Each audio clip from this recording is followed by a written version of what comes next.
अस्सलामु अलैकुम वरहमतुल्लाहि वबरकातुहु। रब्बि इश्रह ली सदरी वयस्सिर ली अमरी वहलुल उक़दतम मिन लिसानी यफ़क़हू क़ौली। अल्हम्दुलिल्लाहि रब्बिल आलमीन। पारा नंबर 7 सूरत अल-इनाम आयत नंबर 97। औज़ु बिल्लाहि मिनश शैतानिर रजीम। बिस्मिल्लाहिर रहमानिर रहीम। वहुवल्लज़ी जअल लकुमुन नुजूम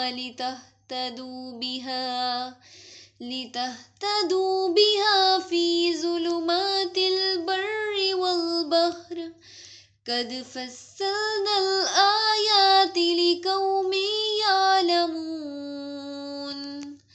और वही ज़ात है जिसने तुम्हारे लिए तारों को बनाया ताकि तुम इनसे खुशकी और समुद्र की तारीकियों में रास्ता मालूम करो। यकीनन हमने दलाइल खोल कर बयान कर दिए हैं उन लोगों के लिए जो इल्म रखते हैं। इस आयत की तफसीर में हम देखते हैं कि अल्लाह रब्बुल आलमीन ने सितारों को पैदा करने का फ़ायदा बयान किया कि तुम अपने सफ़रों में सूरज और चाँद के अलावा सितारों से भी रहनुमाई हासिल करते हो। इनकी मदद से इंसान रास्तों को तलाश करता है और रास्ता भटकने से महफूज रहता है। जब इंसान आसमान की इन निशानियों और इनकी बारीकियों और इनके इसरार और रमूज पर गौर व फिक्र करता है तो इस पर अल्लाह रब्बुल आलमीन की अज़मत और हिकमत ज़ाहिर होती है। इसलिए अल्लाह रब्बुल आलमीन ने इस आयत के आखिर में फरमाया, बेशक हमने इल्म वाले लोगों के लिए खोलकर निशानियां बयान कर दी हैं। यानी हमने कुरान मजीद की आयत को और कायनात में वजूद बारी ताला पर बिखरी हुई निशानियों को अहले इल्म और गुरु फिक्र करने वालों के लिए वजाहत से बयान कर दिया है ताकि वो अल्लाह रब्बुल आलमीन की अज़मत के इसरार को पा सके और इनसे अल्लाह रब्बुल आलमीन के वजूद, इसकी वहदानियत और इसके इल्म और इसकी कुदरत पर इस्तदलाल कर सकें। आयत नंबर 98। वहुवल्लज़ी अंशाकुम मिन नफ्सिन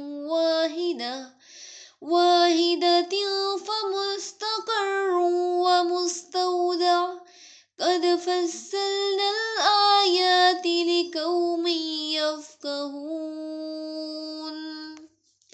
और वही है जिसने तुम्हें एक ही जान से पैदा किया, बस एक करारगाह है और एक सौंपे जाने की जगह है। यकीनन हमने निशानियां खोल कर बयान कर दी हैं उन लोगों के लिए जो समझते हैं। इस आयत की तफसीर में हम देखते हैं कि अल्लाह रब्बुल आलमीन वो ज़ात है जिसने पैदा किया तुमको वो एक नफ्स से। हज़रत आदम अलैहिस्सलाम है वो नफ्स। सूरत अल-इराफ आयत नंबर 189 में अल्लाह रब्बुल आलमीन फरमाते हैं कि वो अल्लाह वो ज़ात है जिसने तुम को एक जान से पैदा किया और इससे इसका जोड़ा बनाया कि वो इससे सुकून पाए। और सूरत अन-निसा में हम पढ़ चुके हैं कि इंसान की तख्लीक कैसे हुई। अल्लाह रब्बुल आलमीन ने पहले एक इंसान बनाया आदम अलैहिस्सलाम और फिर इससे आगे मजीद नस्ल इंसानी चलाई तो फिर इसने मुस्तक़र्रुन मुकर्रर किया। मुस्तक़र्रुन का माना होता है करार की जगह। करार की जगह इससे मुराद माँ का रहम है जिसमें बच्चा आराम के साथ 9 महीने पूरा परवरिश पा के मुकम्मल होकर दुनिया में आता है। मुस्तक़र्रुन जाए करार और सुपुर्द किए जाने की जगह। मुस्तौदा विदा और अलविदा जिससे आप बोलते हैं तो मुस्तौदा जहाँ इंसान को फिर सुपुर्द कर दिया जाता है। और वो क्या है? एक ठिकाना माँ का पेट है जो दुनिया में आने से पहले और दूसरा ठिकाना ज़मीन का पेट है यानी कब्र जिसमें दुनिया से जाने के बाद इंसान रहेगा। इसने तुम्हें एक जान से पैदा किया फिर तुम्हें मुस्तक़र्रुन और मुस्तौदा अता किया। क़द फ़स्सलनल आयाति लिक़ौमिन यफ़क़हून। तहकीक हमने खोल कर रख दी आयात यानी निशानियां दलाइल उस कौम के लिए जो समझती हो। यफ़क़हून सॉरी यहाँ पर लिक़ौमिन यफ़क़हून और यफ़क़हून का माना है समझना, किसी चीज़ में गौर व फिक्र के बाद इसकी समझ हासिल करना। पीछे कहा कि यालमून, यहाँ कहा यफ़क़हून। दोनों में फ़र्क क्या है? पिछले सबक में आप पढ़ चुके हैं इल्म और फ़िक़्ह के बारे में। इन दोनों में फ़र्क क्या है? इल्म किसी चीज़ को जानना, मालूम करना, जैसे ज़ाहिरी निशानियों से किसी चीज़ को जान लेना, जबकि फ़िक़्ह गौर व फिक्र के साथ और दलाइल के साथ किसी चीज़ को जानना, तो फ़िक़्ह अगला दर्जा है।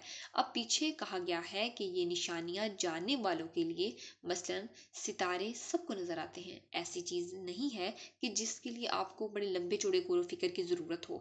सितारा एक ऐसी चीज़ है, सूरज एक ऐसी चीज़ है, चाँद एक ऐसी चीज़ है।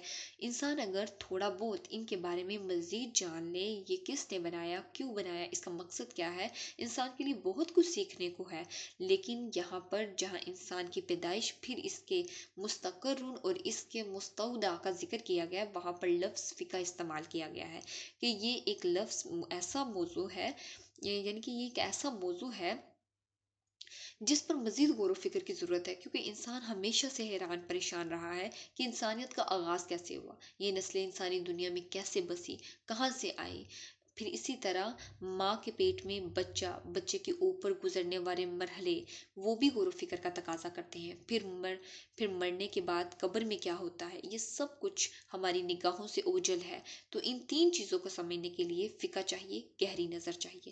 اللہ رب العالمین سے دعا ہے کہ وہ ہمیں دین کا سچا فہم نصیب فرمائے، اس پہ غور و فکر، اس پہ خود بھی عمل کرنے، اس پہ غور و فکر کرنے کی اور اس پیغام کو دوسروں تک پہنچانے کی توفیق عطا فرمائے۔ آمین وآخر الدعوانا ان الحمد للہ رب العالمین۔ سبحانک اللہم وبحمدک، نشہد ان لا الہ الا انت، نستغفرک ونتوب الیک۔ السلام علیکم ورحمۃ اللہ وبرکاتہ۔